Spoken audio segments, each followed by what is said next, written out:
back to Rad Futures, David Boyer. For those of you who are just watching the channel for the first time, this is not David's first time on the channel. We have done another episode in the past. You can go look that up. It's all about student loan debt and how it's having deleterious consequences for veterans of all stripes who've participated in serving our country in all branches of the military. So if you're interested in that as a topic, you can go search through the videos on the channel and find that. Um, so David, I'm really excited to talk to you again. It's been a while. hmm Um, you mentioned something today on X that really got me thinking about what we're going to be talking about.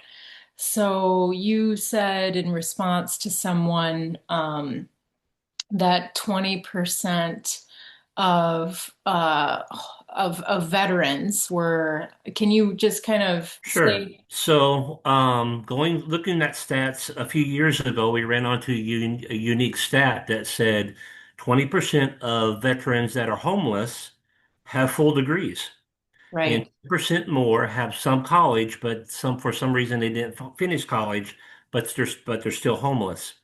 So how this played out was, and this is kind of to give everybody the correct reference, about 2 years ago, something came out called Borrower's Defense. It Yeah. was Sweet versus DeVos, Sweet versus Cardona, and it was originally 111 schools that were proven fraudulent, and these schools are proven fraudulent by bad recruiting, no real job placement. They were doing really shifty things. Well, that 111 original Borrower's Defense schools is up to 152. Mm. But what's unique about all of this, number one, veterans can't get back anything because there's nothing for us to get back our GI Bills or the predatory loans that get pushed onto us after they artificially burn up our GI Bills to push a predatory loan. And when I use the term predatory loan, it's not one loan. They'll take one loan and chop it into 11 to 12 pieces to get more administrative fees on it and, really jack up the price. Um, but when it comes back to what happened to these veterans is the VA approves all schools. I haven't seen a school that hasn't been VA approved. Now, sometimes they tell on themselves and they'll say, "Oh, look at us. We stopped sending this GI Bill to this horrible school that ruined, 1,500 veterans." Okay, I get that. Why did you give them the GI Bill to begin with? Why didn't you vet the school? Why didn't you check on them? Why didn't you see or do interviews to see if they were shifty? And those 1,500 vets are never going to get anything back. Right. So Yeah. these veterans who went to these schools and all of a sudden they can't get a job, that a lot of these HR departments across the nation, especially with big companies, don't recognize these VA schools, VA approved schools. So once your school is not recognized, you have this massive loan debt coming in. Your job is only good for minimum wage. A lot of these veterans can go homeless, and they're homeless with full degrees or with some college. The nasty part is the VA has something called a voucher program. So the VA who approved these schools to begin with that hurt veterans, now these veterans don't have a 750 credit score or better to get a voucher, a housing voucher. Now they're homeless and the VA's keeping them homeless, but the VA kind of made them homeless to begin with. Right. It's really a vicious mess. About this time a year ago, I ran onto a homeless veteran. He had a unique problem with his education. He was a 12 Bravo Army veteran, and during his time in the military, he was in Operation Thor, Afghanistan. He was into a lot of big stuff. But as 12 Bravo, he had to discharge and unarm a lot of IEDs and a lot of explosives to secure the roads and things for all our personnel to go up and down. So he gets out of the military. He's got his back hurts. He's got some injuries, and he's going to become he wants to get a degree in cybersecurity. And I talk to this veteran still 2 to 3 times a week. Very nice guy, very bright. But he's coming out of active duty. He's messed up. He's got, PTSD going on. And he told his veteran handler for the school, hey, if I watch the videos and I do all the classes online, I'm fine, but I can't handle books. I can't keep the reading straight in my head and where it's going. And the VA handler and the school both assured him that, hey, it's no big deal. Everything's online. We'll help you out. Yeah. So he goes to the school called New Horizons in Kentucky. He does the entire course online, and he thinks he's doing good. At the end of it, he fails the course. Oh, So he contacts the VA rep for the school and goes, "What happened?" And the VA rep opens up his trunk and goes, "Well, here's your books. Yeah, there's a lot of book work to this. I just didn't want to tell you." Well, now he lost his GI Bill over this. He mm, can't get it back. The VA rep for the school and the school lied to him. right. And during this time frame, his injuries are catching up to him. So when I caught up to him over this kind of a situation, he was sleeping in the back of his truck and he was at about 30% for disability rating. So he's not getting a whole lot. And he's way behind the power curve. The VA is sending him, he lives in a little corner of a state, and the VA is sending him 200 to 300 miles in different directions to go for his what we call CMP exams Yeah. to see if he needs more medical help, if it will help his disability. And he hardly has any money coming in. He's borrowing money. He's sleeping in the back of his truck, and it's taken 5 to 6 months for him to get his pay for going to see these doctors. They're supposed to pay for his mileage and stuff, Yeah. and he's just going down a rabbit hole, and he's getting worse and worse. Um, I run into him. We talk. We have to play that 500 question thing. We have to do a lot of questions and answers. I need to make sure he's legitimate. Um, a lot of scammers out there. So Yeah. he's legitimate. So I'm in his corner, let's figure out what we can do. So we approach the VA and the VA goes, "Hey, we have a rapid housing thing. We can get you in a housing, we have all this set up." I'm saying, "How long will that take?" "A year and a half." I said, "What is rapid about getting a veteran off the street in a year and a half?" "Well, that's not what it takes, a year and a half, and that's rapid." Right. So that didn't work. We tried different kind of community resources, church resources. There was just nothing for him. It wasn't possible. I reached out to everybody on Twitter or X, and we got him about $4,500, and that was enough for some basic shelter. And during that time frame, he's getting shelter, and we're helping him out. We managed to, with my group, because that's what my group does, we try to help veterans out with their education problems. Mhm. Sometimes when they do run into homelessness, and we managed to, in slightly over a year, we got him up to 100%. He's going to be fine now. But Oh, good. that's a rarity. Most time, Right. it's 6 to 7 months to get somebody up 10 or 20%, not to 100. We got lucky. He was very good about everything that happened to him. He took notes. He had the evidence, but we don't run into it that a lot. And that's why a lot of your veterans are homeless. Right. And they're messed up. They can't do all this massive paperwork because they might not have a computer to do it online. They don't have the ability to find a VSO, a veteran service officer, to help them do the paperwork. They can't keep it in their head straight enough to go to appointments and stuff from all the PTSD, and they have a worthless degree that won't do anything for them.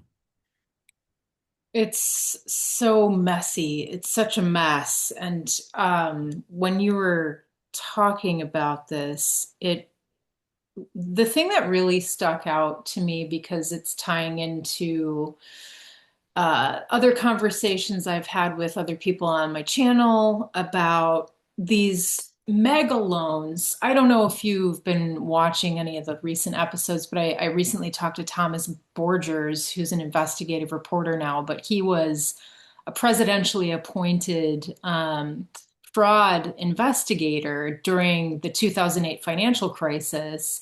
And then, he was like the head of real estate lending for JP Morgan in Manhattan, all this stuff, right? So he's super, super well vetted expert on all things like fraud.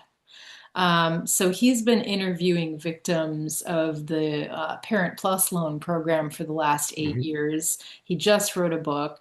The reason I'm bringing this up is because you said one of the things you kind of realized as you were working with this gentleman is that you know, aside from the fact that people often enlist in the military because of the GI Bill, right? That's like a huge selling point for so many people Hmm. because college is so prohibitive financially for the poor, right? If you grow up in an area, if you come from a specific kind of socioeconomic kind of class, right? The lower classes, the middle class, even this is an incentive to enlist in one of the branches of the military because the GI Bill is, in theory, right, it's supposed to cover college tuition. But in my conversations with you and Valerie Hmm. Scott, and other people, it's become really clear that that is just not. I mean, not only is the GI Bill being completely, it's like a rug pull, they steal it. And then they tell you, oh, there's still more tuition to pay. So you have to take out FAFSA loans now, right? Right. So then people take out all these extra loans, their GI Bill's completely gone. And you said these mega loans are being given to people and then they're split, right? So let's say, for instance, $100,000 loan or, whatever, maybe a $40,000 loan, because we know tuition's pretty high these days, right? So they're split into these smaller loans, which Hmm. has always confused me because when you go on to check your credit report, for example, if you're someone who's gone through into graduate school or whatever, you'll see a barrage of all kinds of these small loans, and that's always confused me. So that actually is helping me make sense of that for myself. But they do it, as you said, so that they can jack up the service fees and all Yes. those get extra interest tacked on. And Hmm. it's so predatory and it's so disgusting to me. It's disgusting.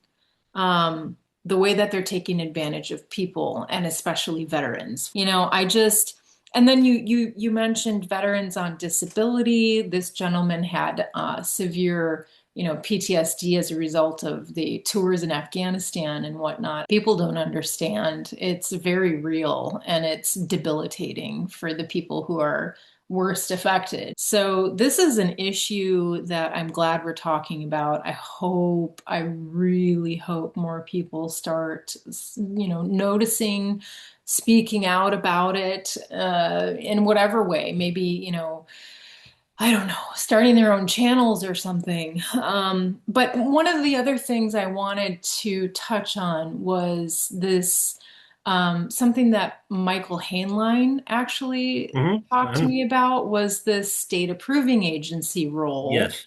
in the approval process of the GI Bill going to specific schools. Hmm. So, for those of you out there who don't know, um, the VA works with, I can't remember now off the top of my head, so you're going to have to help me out here.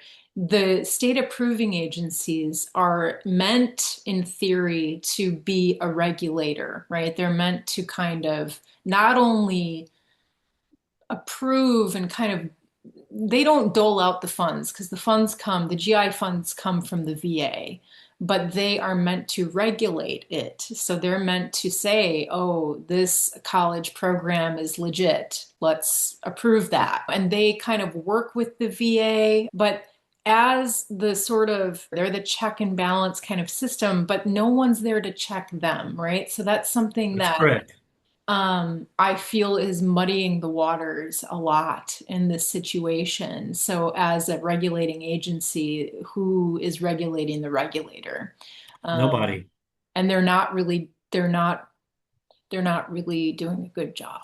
So you have the VA, Veterans Administration, you have VBA, Veterans Benefit Administration, and you have some other little pieces and parts going on. So if you get into an argument with the VA or VBA, they will tell you, well, we take all of our information from the state approving agency only as one direction. They get the information from them, but they don't go to the state approving agency and go, hey, we gave this certain school a whole bunch of money and it's just not working. There's got a poor graduation rate. Nobody will hire these people.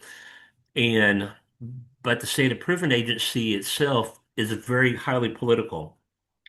Um, so let's say a new a new type of college comes out, ABC College, and they come to your state and there's a farm and they want to put a campus there.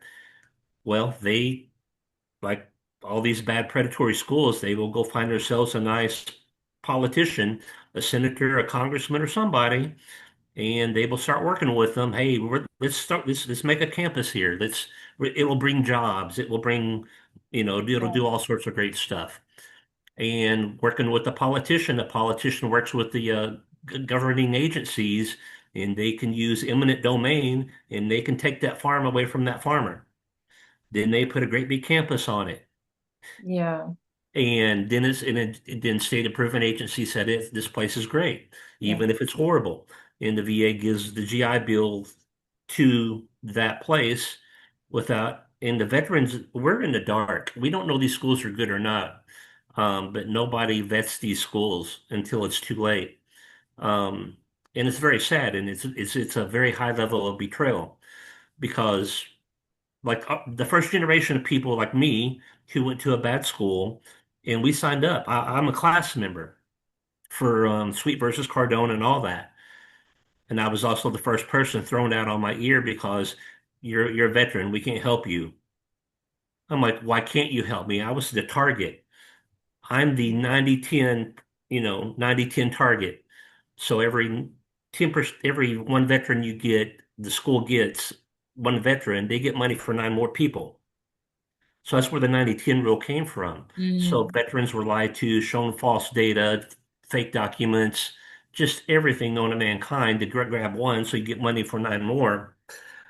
Then, but the borrower's defense is actually helping civilian students.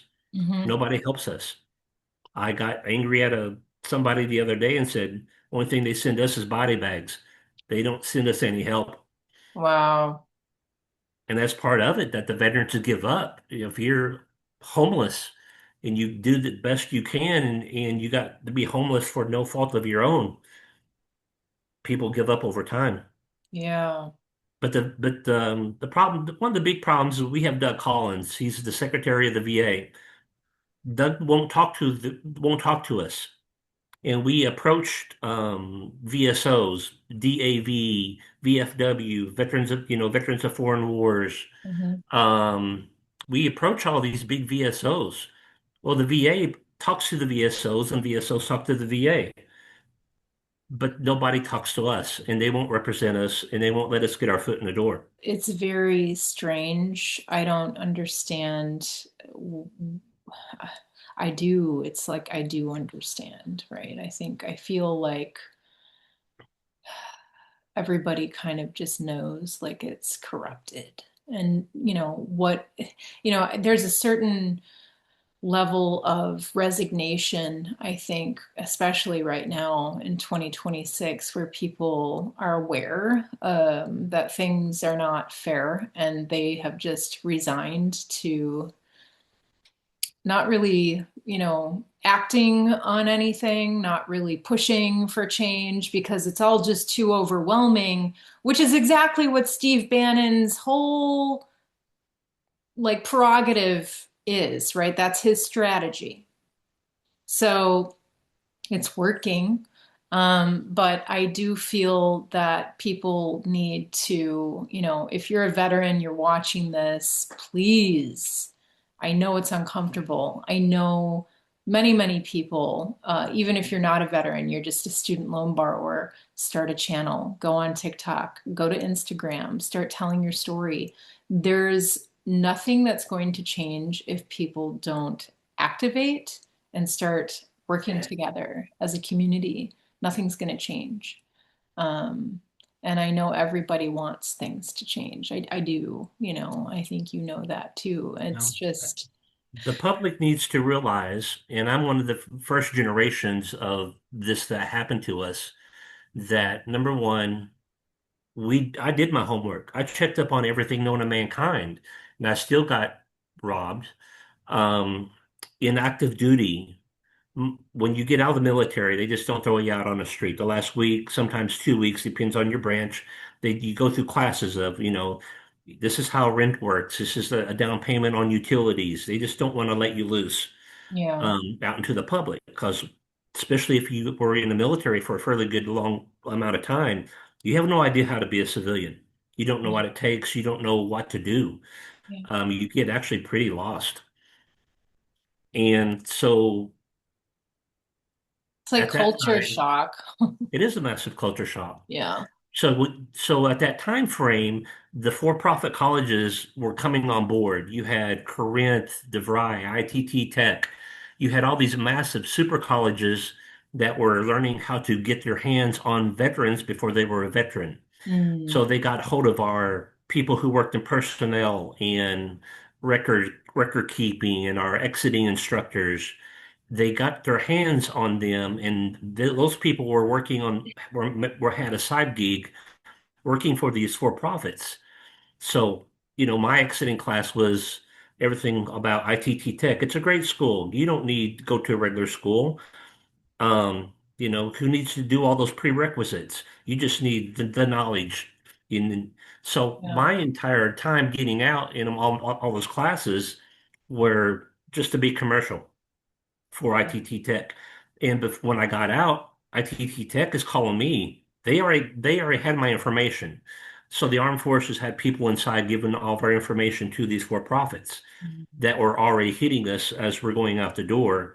Then at the time frame, and this is absolutely horrible, they will drive you up the wall. They'll call you 5 to 7, 8 times a day until you agree to come to a campus event. So once they get you on campus, they make it look like Disneyland. It's wonderful. Look at all this beautiful stuff. Right. We have this, we have job placement, you know. So then they start showing us a bunch of government forms. Look at this government form. It shows that we're number one and we have job placement. We have Mm, we're the pulse of the business of the industry. Well, what was happening at the time frame, all these big colleges were putting down all these great big overinflated facts that didn't exist. Well, they would get a hold of the Department of Labor and all these other big agencies in the government, and they would tell them, "Oh, we got this, that, and the other."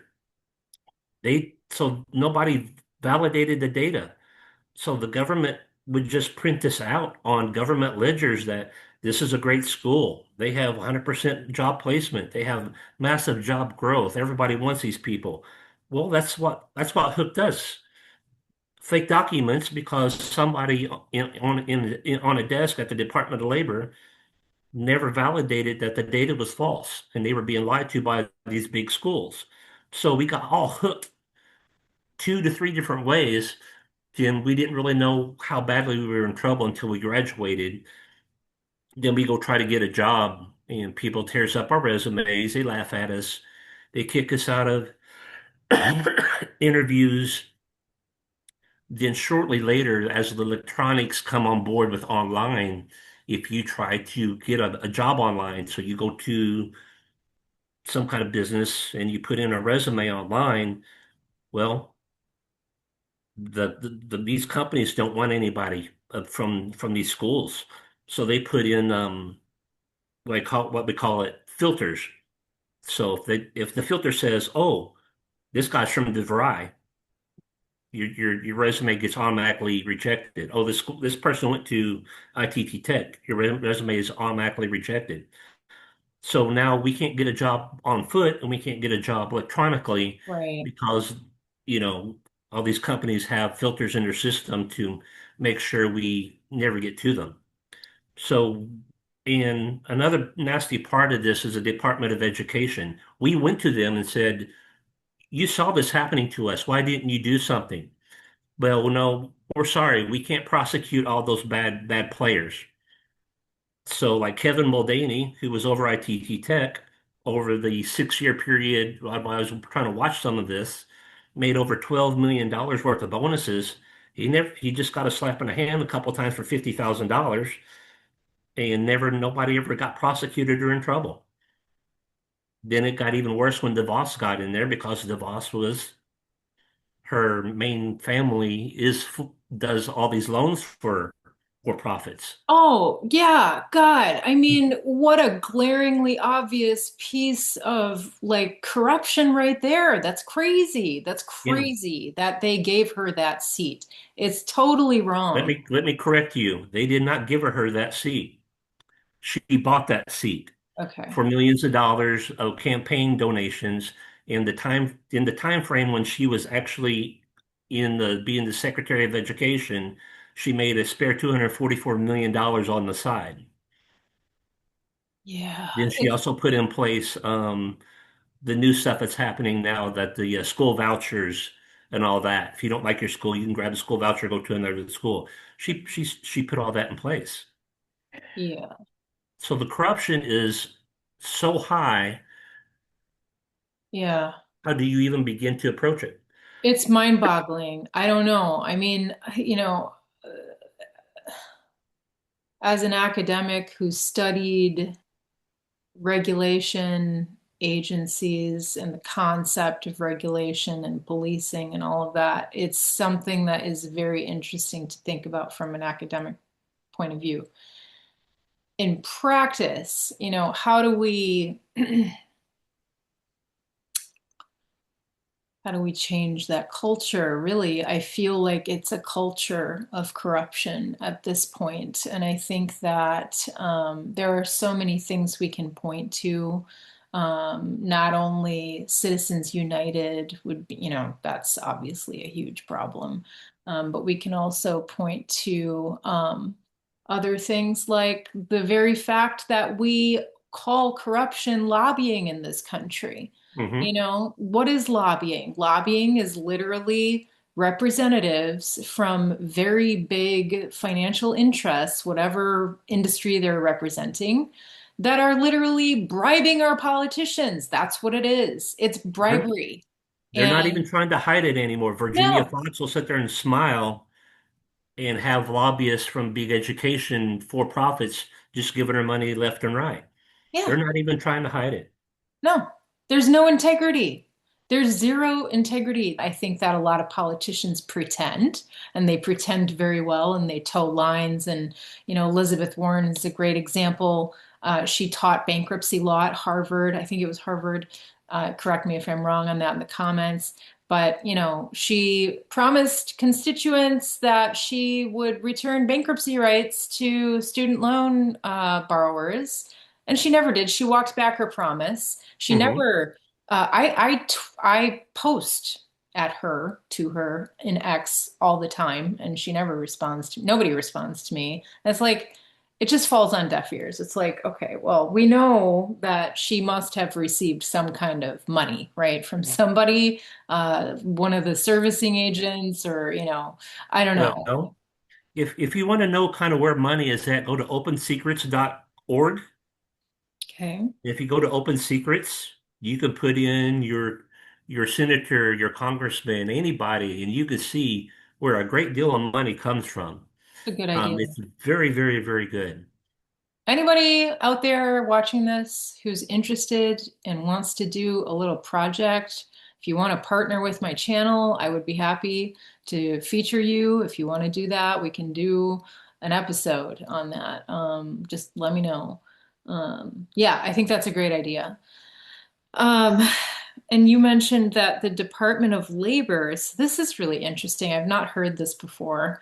You said Mhm. it was the Labor Department that never verified the data from these scam schools who were out here, giving people brochures, telling them that they were number one in the game or whatever.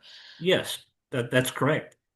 The Department of Labor. So we have another regulatory sort of institution in Washington. And that was one of the big hooks that got a lot of people that they were looking at all these government documents, but the government documents said the exact same thing, word for word, that the schools were saying, but nobody validated the data. Nobody bothered to check to see if it was fake. And and it's my understanding, and now like you mentioned ITT Tech and DeVry and stuff, they are part of that whole borrower's defense thing. And Yes, from the get-go. You can look up 100, the original 111 borrowers defense schools, and but now it's up to 152.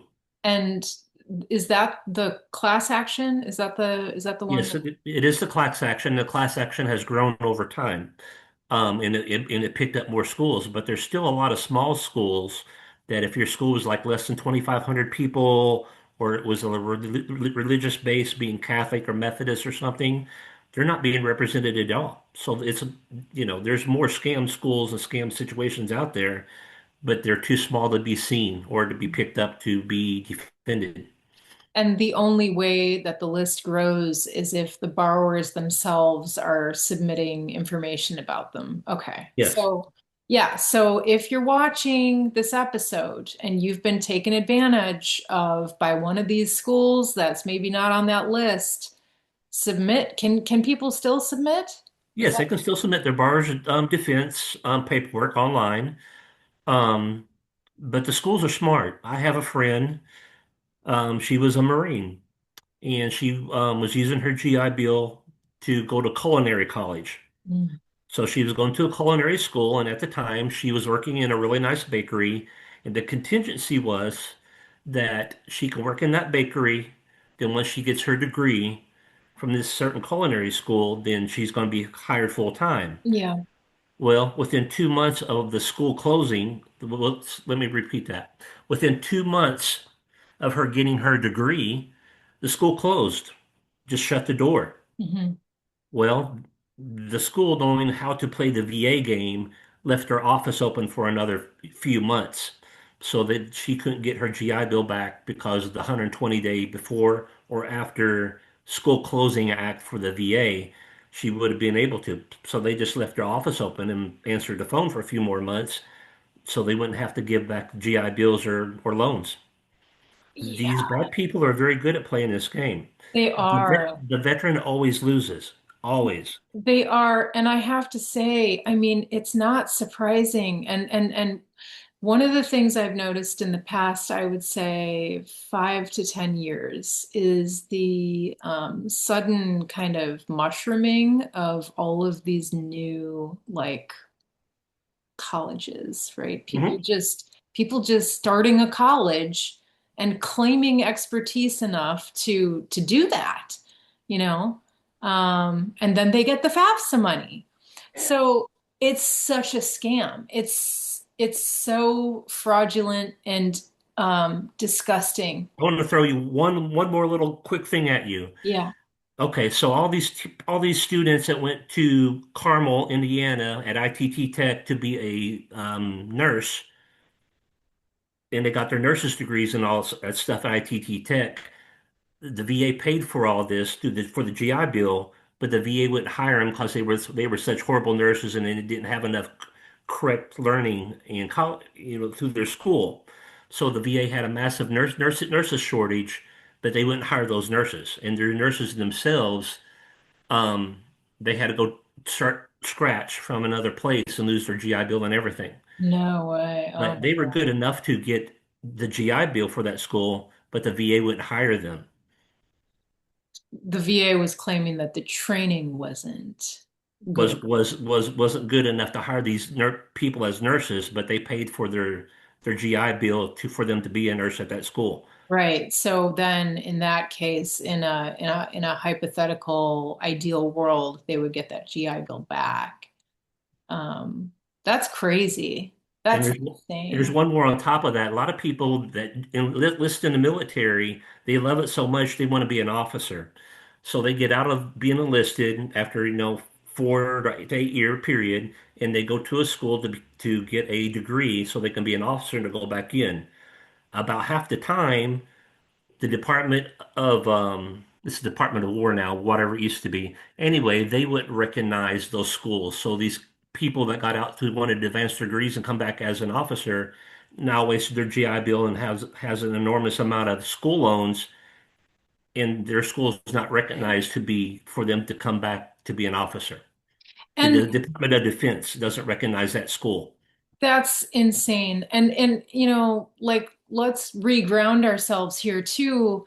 It's not just the loss of the money and the loss of the GI Bill and the zero kind of percent of integrity on the part of everybody involved, aside from the students, right? It's also the fact that this is a real investment. When you decide to do a training program, whether that training program is quality or not quality, you're still going through the motions. You're still doing the work.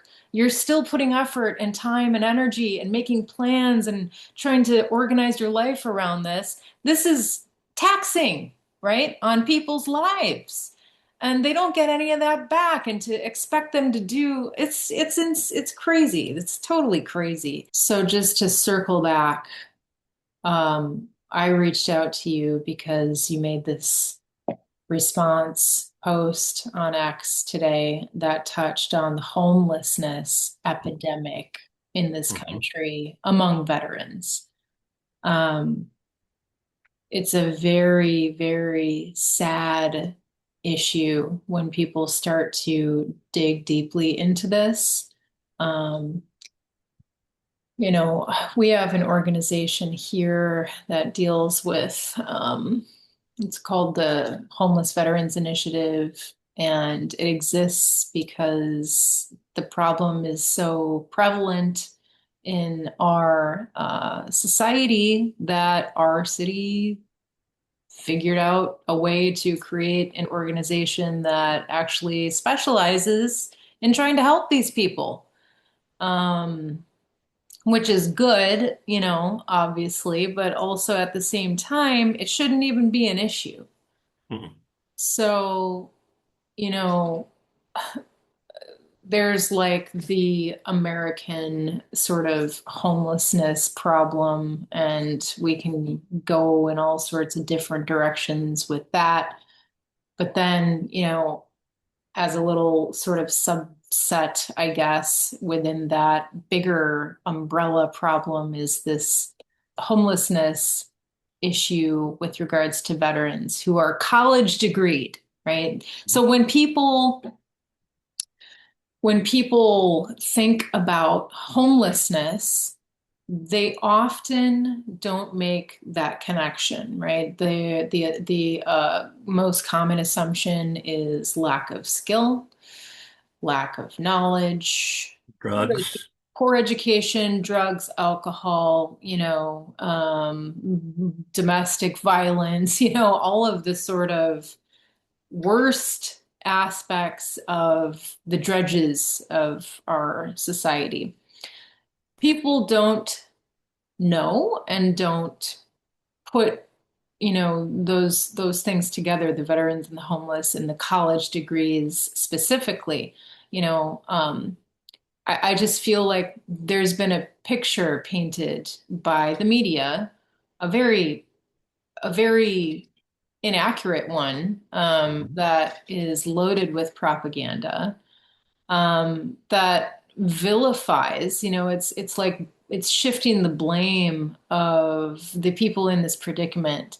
It's shifting the blame of their predicament on to them and not taking any account for the socioeconomic conditions that they have found themselves in for however many years, facing certain pressures, being a veteran, coming out of wartime, coming out of active duty enlistment and being culture shocked and not knowing, not being able to relate to people anymore, not knowing what to do, where to go, not having the resources that they need. So it's such a it's something that I'm very passionate about this, and I really wanted to do this episode because I think it's something that needs more attention.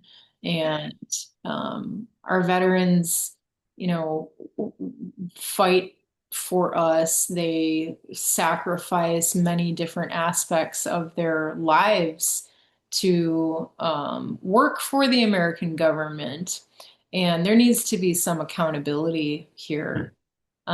So I would like to ask you, I guess, what do you think? I mean, I don't even know. It's so overwhelming that I don't even know what the answer might be, but what do you think needs to be done, or what aspect of homeless veterans that are college degreed, what aspect of this do you think needs the most attention right now? Okay. This is going to sound a little strange, but you got to have to understand that criminals, felons, people that were in large penitentiaries for years and years and years greatly parallels the veteran. We're both in a very similar situation. We're told what to do, what to wear, where to be, when we can have medical and when we can't have medical. But when a felon gets out of prison, they go to a halfway house for say 2 weeks, 3 weeks, whatever it takes to help them reacclimate to civilian life. Mhm. During that time frame, they get real classes, they get training, they get how to try to be normal. The veteran doesn't get that. Yeah. It's like somebody just opened up the gate of the penitentiary, shoved you out, and there you go. Mm. So we don't know how to understand or how to get along. Then again, we have this massive amount of trust because the trust has been built up over time. We trust our chain of command. We trust the people that are over us.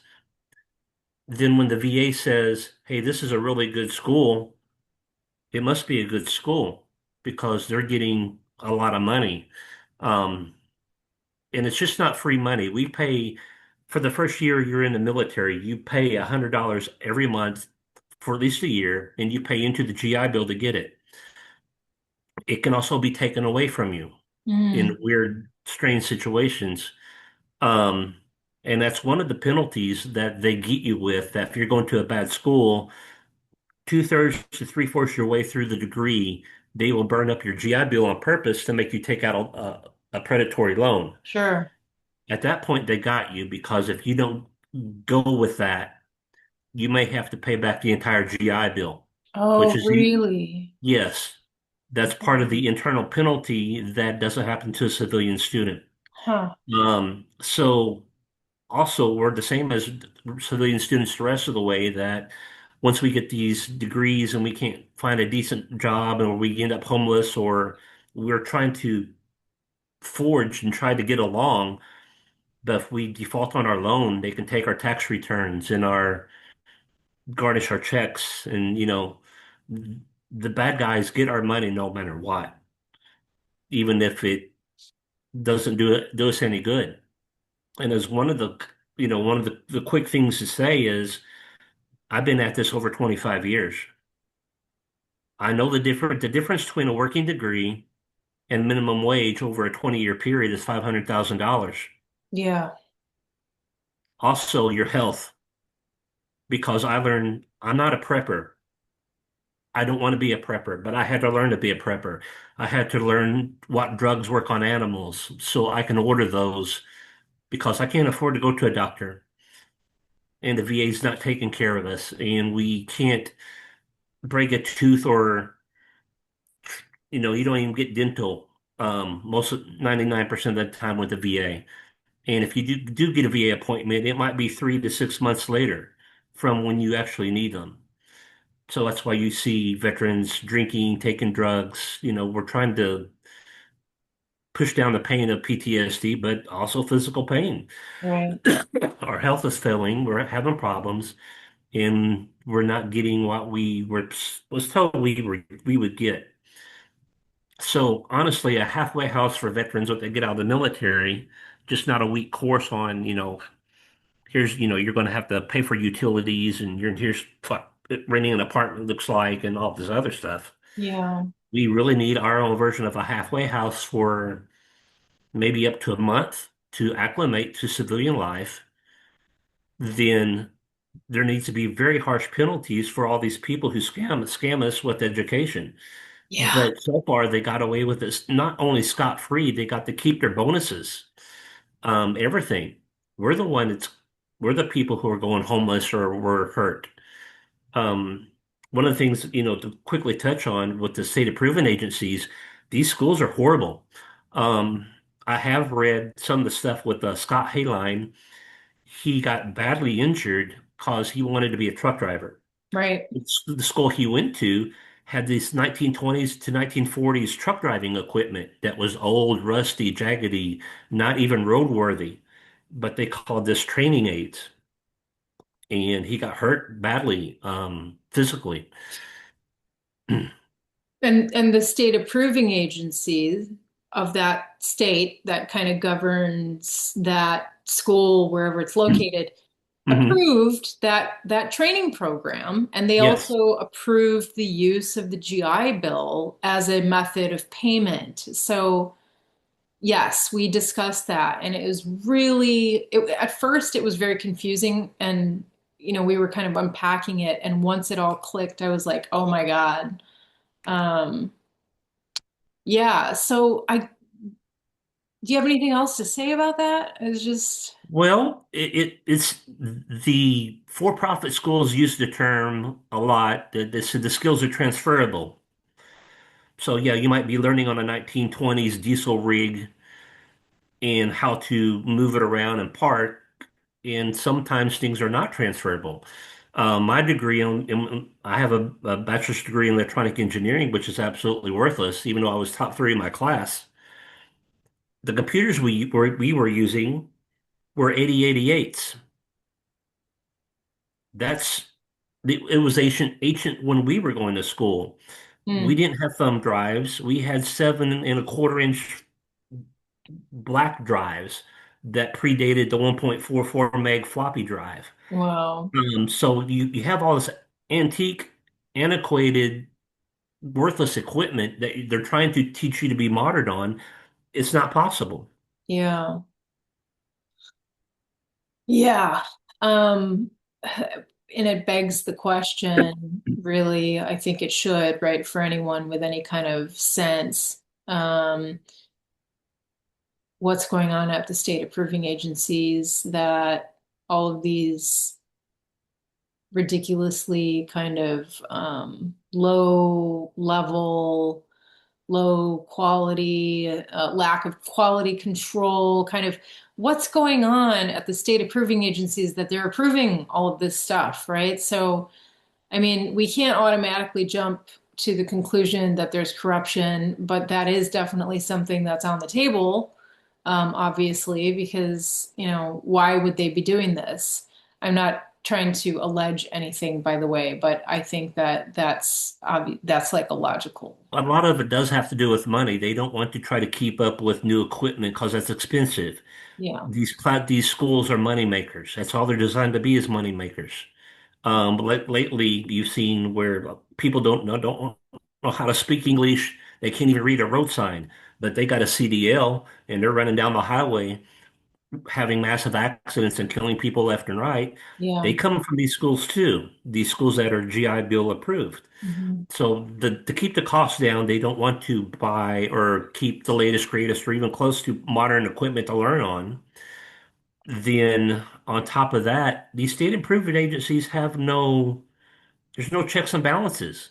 It seems that they can get away with whatever they want to get away with. Nobody's going to get in trouble, Right. and they get paid extremely well. Yeah. I just kind of want to take a moment, if you don't mind, and share my screen because I want to look at the Not the a specific state approving agency, because it's my understanding that there's one in every state. Yes. Um, so we have like 50, right? Hmm. But then overarching the smaller individual state approving agencies in each state, we have the National Association of State Approving Agencies, which is kind of the big umbrella that oversees or is meant to regulate the state approving agencies. That's my understanding. And you're correct. That's Okay. the way I've always learned, how I know how the system is set up. Okay. So I would like us to go to the website of the National Association of State Approving Agencies. I'm Okay. going to share my screen. So here we are. National Association of State Approving Agencies. Let's go Hmm. to About.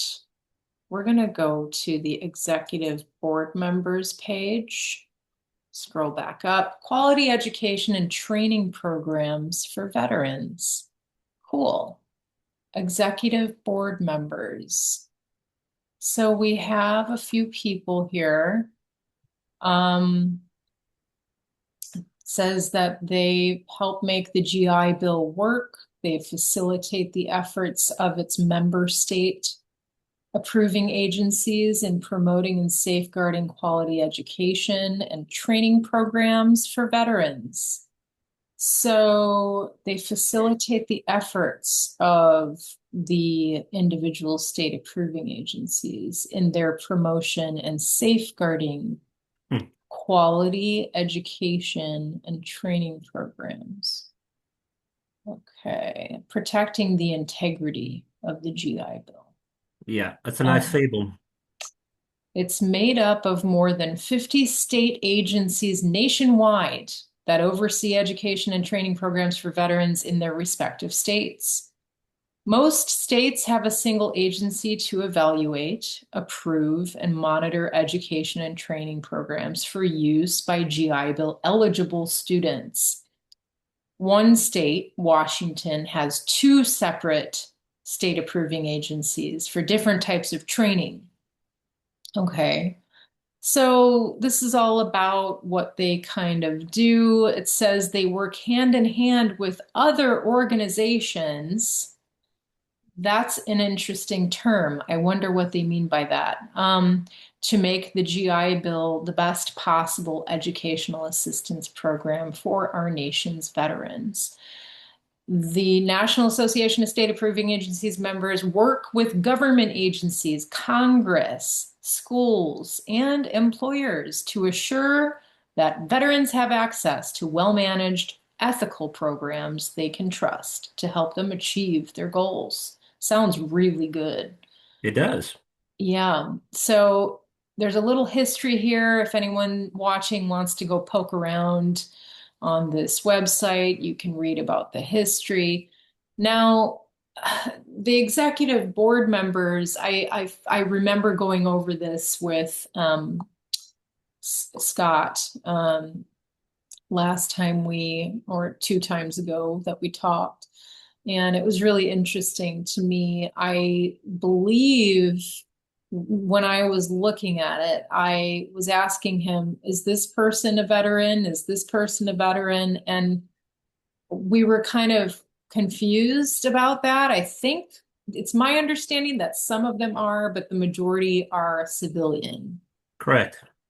So this is interesting. There's now, I feel like this shouldn't be the case. If that is the case, if the case is that the majority of them are civilian, you know, I feel like we could make a strong argument that that needs to change, because who is going to understand the system and the client, right? Really, at the end of the day, the client is the student, the person most affected by the decision making of this agency.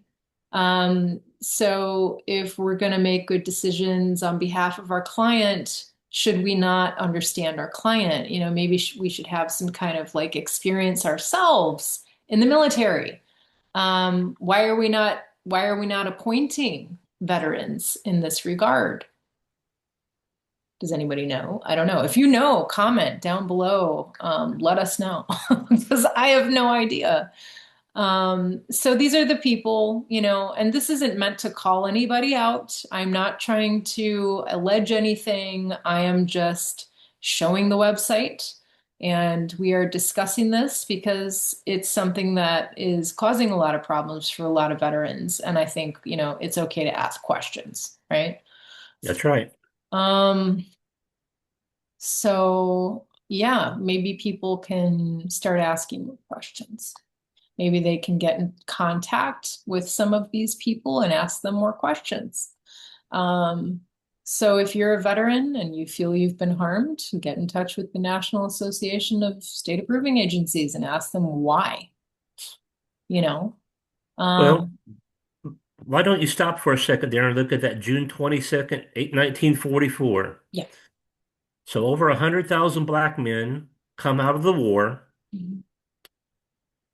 and they have the GI Bill, but the United States refuses to let them use it. Yeah. Race is an issue with student loans. And this is something that student loan debt. This is something that I feel is, I'm going to get a little conspiratorial for a second, and this has Okay. not, it has less to do with the state approving agencies than just the kind of overall design of the student loan lending system and the predatory nature of it. I do feel that there is, to some extent, um, some modicum of intentionality, right? Hmm. Of harm that is targeting Black people in this country. I mean, if you look, and I kind of did a monologue about this, I was focusing more on women and the rise in the numbers of women students in college, over the last several decades. And it coincides with the rise in student loan debt and, predatory practices and whatnot.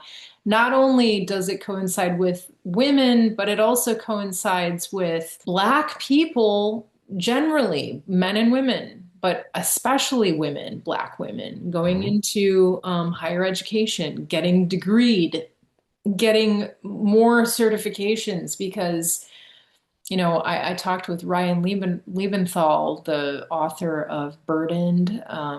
That's a good book about student loan debt if anyone's interested in reading it.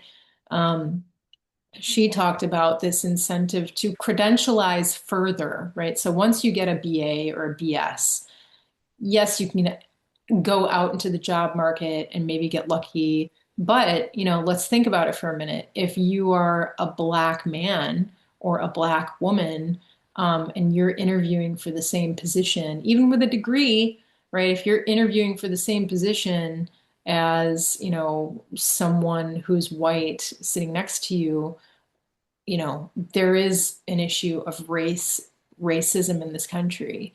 And so, I think that it makes sense for people in certain social, classes, right, to credentialize further. There's an incentive there. So the thinking is, okay, well, I might not get the job, but if I have a better degree, right, that will put me above the white person kind of sitting next to me who might be educated, more educated than I am, or is just more preferable because there's assumptions that are made about the color of my skin, right?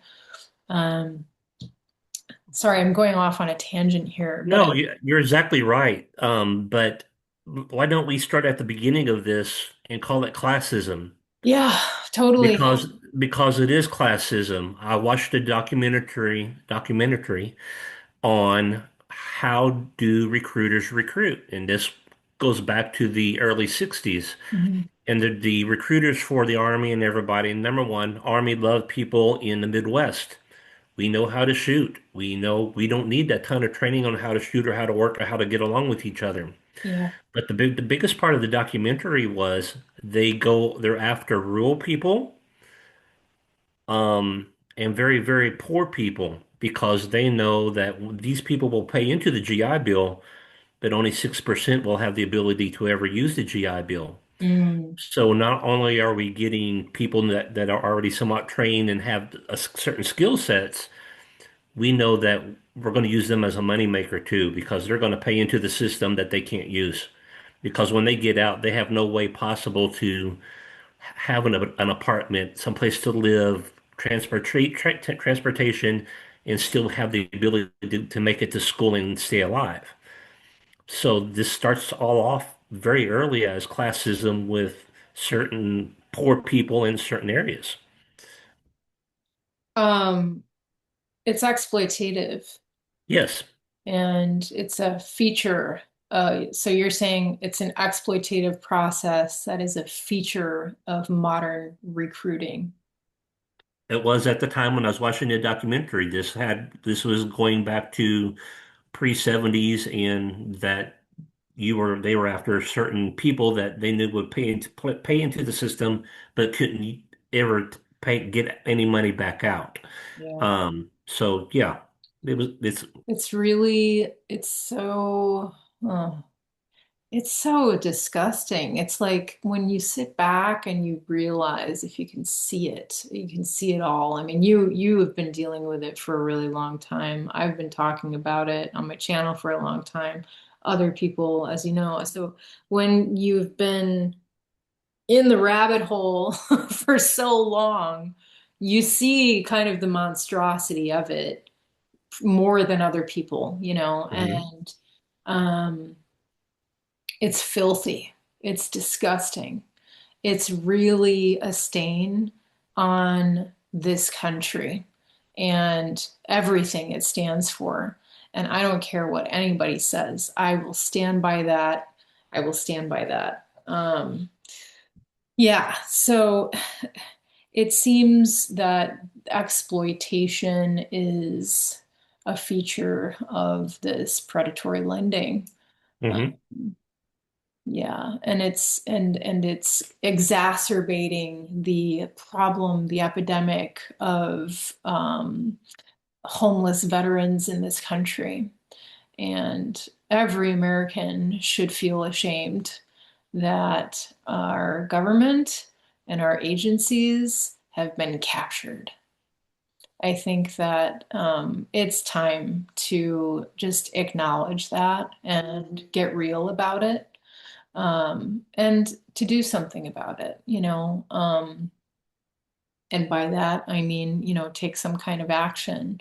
Um, I don't know if you saw the episode I did recently where I kind of brought up the Epstein files. That's kind of more far out, but, I was um, taken back, as everybody, I think, who has dug into them at all was or are taken back by the disgusting, vile filth contained within them that is tied to very prominent politicians in our Mhm. government. There are all kinds of issues with this, obviously, because, um, no one has been tried, no one has been prosecuted.